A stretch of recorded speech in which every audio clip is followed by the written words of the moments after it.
Bismillahirrahmanirrahim.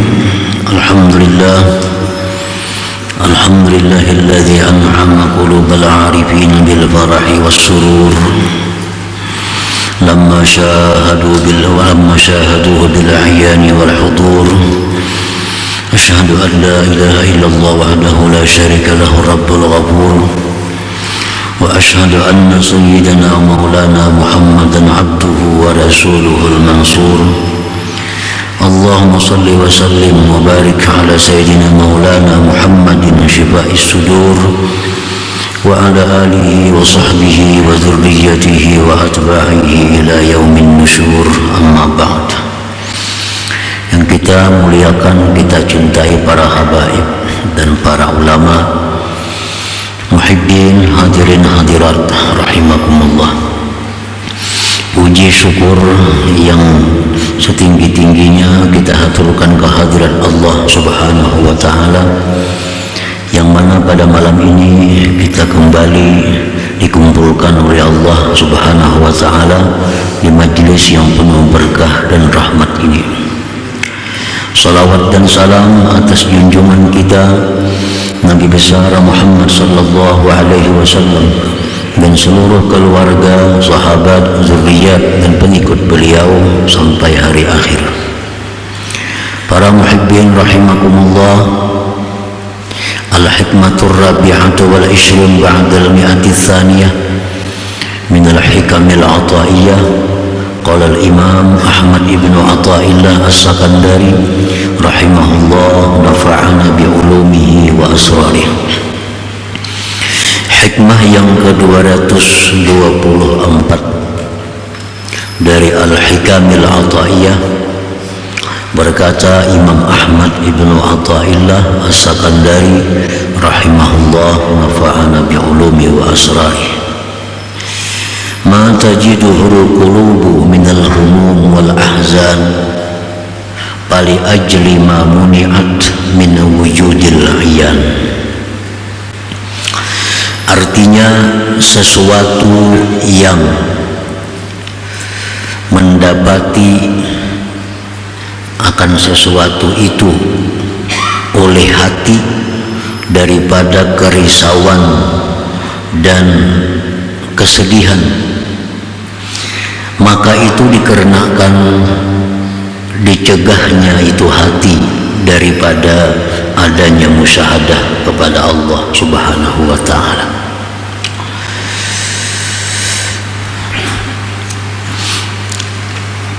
Innal humuma wal ahzan ad-dunyawiyah allati tajiduhal qulub sababuha adamu musyahadatillahi ta'ala. Sesungguhnya kerisauan menghadapi sesuatu yang akan datang dan kesedihan-kesedihan yang sifatnya urusan dunia, yang mana itu kerisauan, itu kesedihan datang ke dalam hati disebabkan hati itu tidak musyahadah kepada Allah Subhanahu wa ta'ala. Jadi karena hati kita ini terdinding daripada Allah, hati kita ini lupa kepada Allah, hati kita hanya memandang kepada diri kita, disitulah timbulnya kerisauan, timbulnya kesedihan. Seandainya hati kita ini musyahadah kepada Allah, niscaya tidaklah ada kerisauan dan kesedihan duniawi itu. Falau syahadallaha ta'ala al-ghaniyyal karim al-qawiyyal azizal hakim lakana daimal farahi was surur wan na'im. Jikalau seseorang itu musyahadah hatinya kepada Allah, jikalau seseorang itu hatinya menyaksikan Allah yang maha kaya, maha pemurah, maha kuat, maha mulia, maha bijaksana, niscaya hati orang itu selalu gembira dan berada di dalam kesenangan. Nah, para muhibbin rahimakumullah, andai kata hati kita ini hati kita melihat bahwa Allah itu maha kaya, Allah Tuhan kita itu pemurah, Tuhan kita itu maha bijaksana, niscaya hati kita ini selalu gembira dan selalu di dalam kenikmatan. Kama qala ta'ala, sebagaimana Allah berfirman, la tahzan innallaha ma'ana. Ini waktu Abu Bakar Siddiq radhiyallahu anhu dengan Rasulullah sallallahu alaihi wasallam di suatu gua di Jabal Thur, dikepung oleh orang Quraisy. Ini dalam gua, orang Quraisy naik ke atas. Andai kata orang Quraisy itu menengok ke bawah, kelihatan Nabi dan Abu Bakar. Orang Quraisy itu rupanya kada boleh lihat ke bawah, nah lihatnya hanya ke muka kiri kanan. Andai kata ke bawah melihat.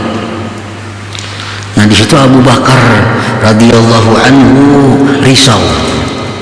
Ya Rasulullah, andai kata mereka lihat ke bawah, kita kelihatan. Ya Rasulullah berkata kepada Abu Bakar, la tahzan innallaha ma'ana. Engkau jangan risau, jangan sedih, bahwa Allah itu beserta kita. Nah para muhibbin rahimakumullah, jadi Nabi sedikit pun kada risau, Nabi sedikit pun kada khawatir, karena beliau musyahadah menyaksikan bahwa Allah itu bersamanya. Wa kama qala ta'ala li Daud alaihi salam, sebagaimana Allah berfirman bagi Nabi Daud alaihi salam, bi faprah wa bi dzikri fatana'am. Wahai Daud, dengan kulah engkau itu bergembira. Karena Allah ini Allah ini adalah zat Tuhan yang maha segala-galanya. Maka dengan aku engkau gembira, dan dengan berzikir kepadaku engkau bersenang-senang. Wa qala al-Imam Shibli rahimahullah, berkata Imam Shibli, man arafa Allah la yakunu lahu ghammun abada. Barang siapa yang sudah ma'rifat kepada Allah, tidak ada baginya itu duka cita selama-lamanya.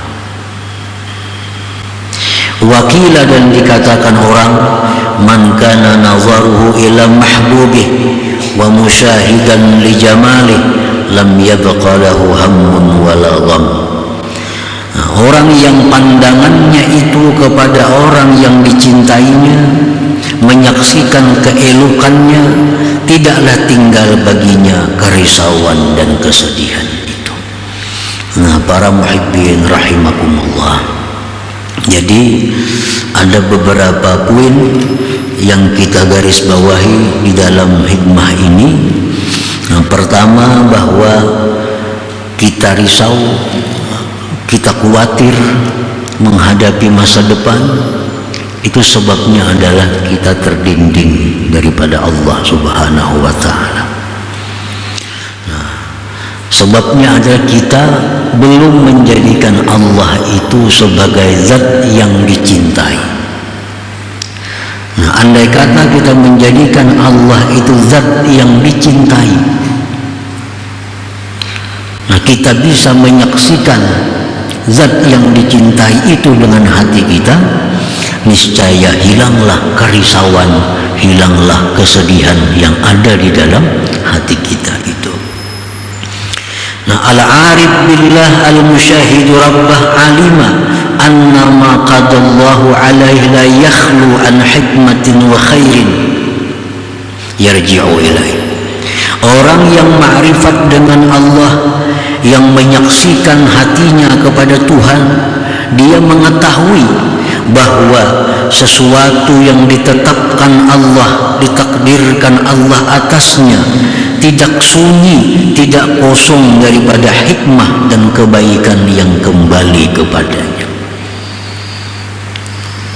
Jadi menghadapi apapun, kada risau, kada khawatir.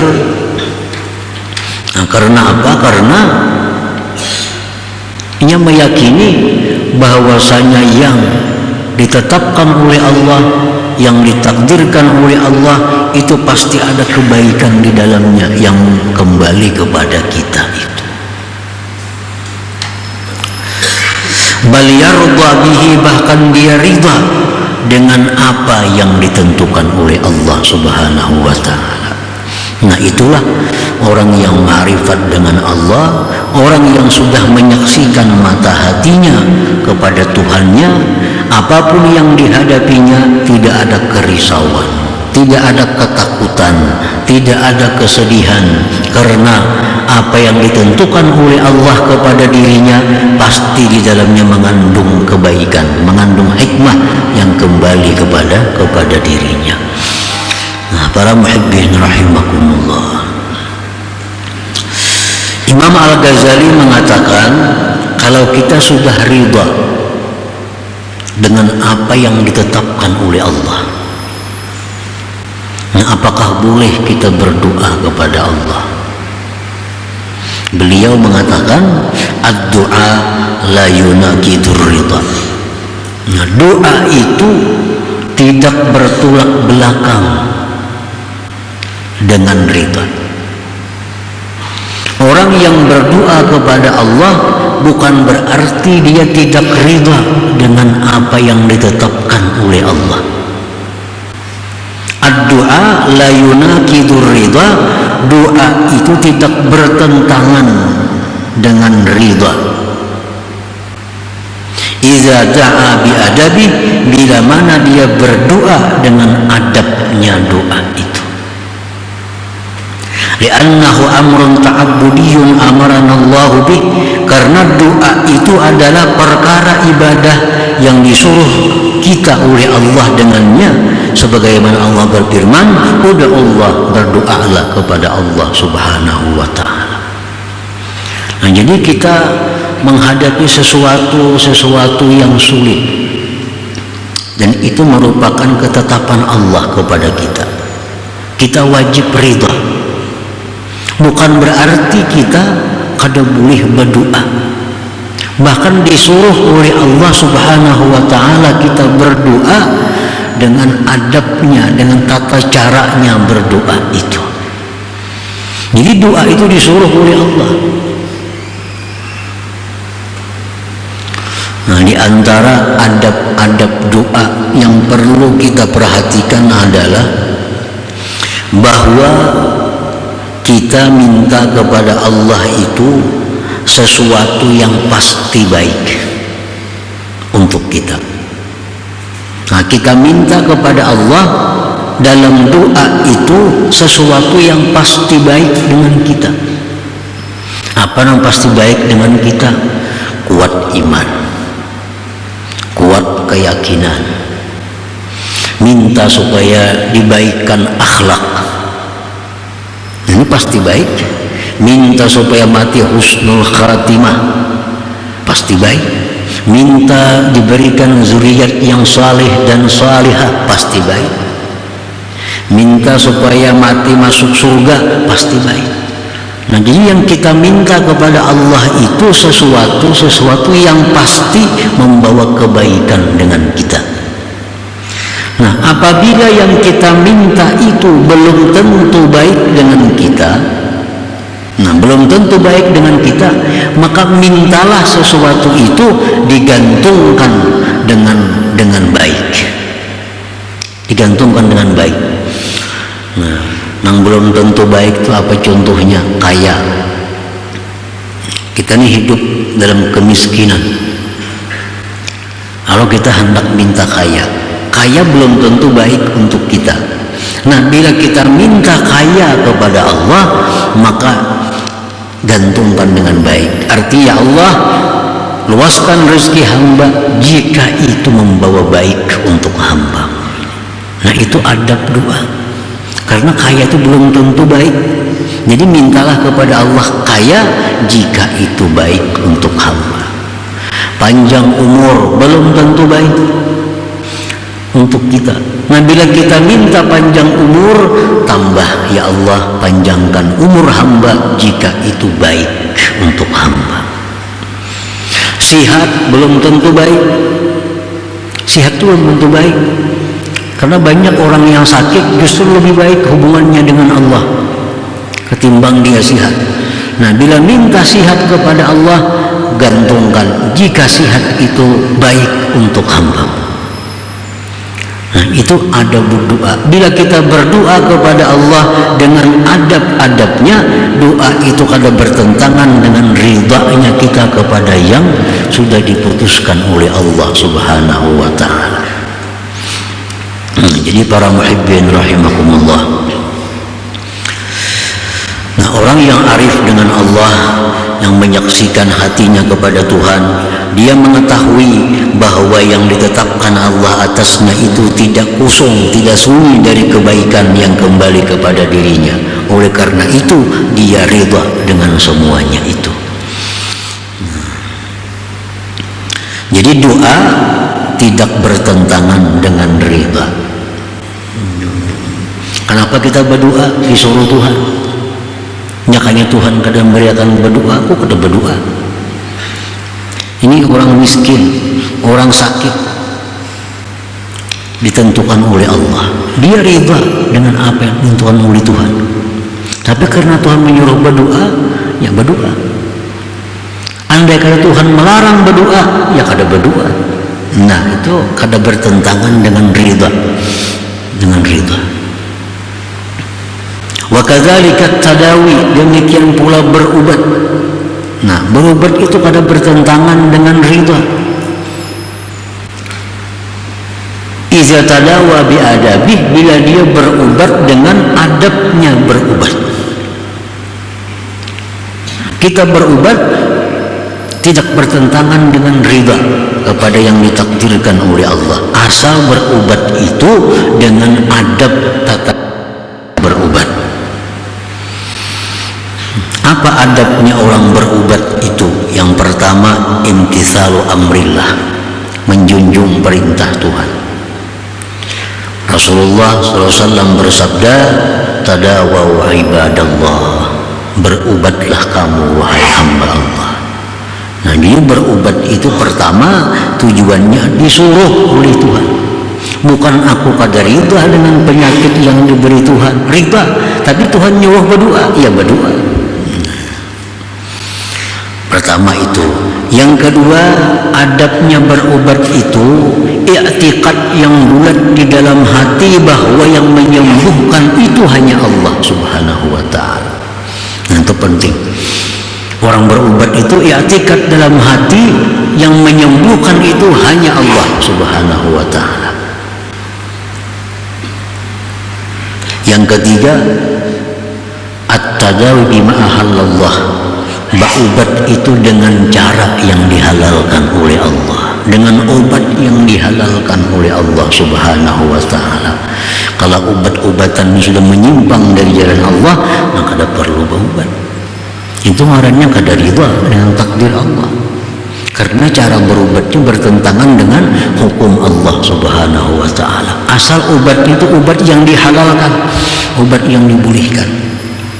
Nah, yang keempat, adabnya berubat itu ada talabus syukri ala ni'mati sihah, menuntut syukur, menuntut syukur atas nikmat sihat.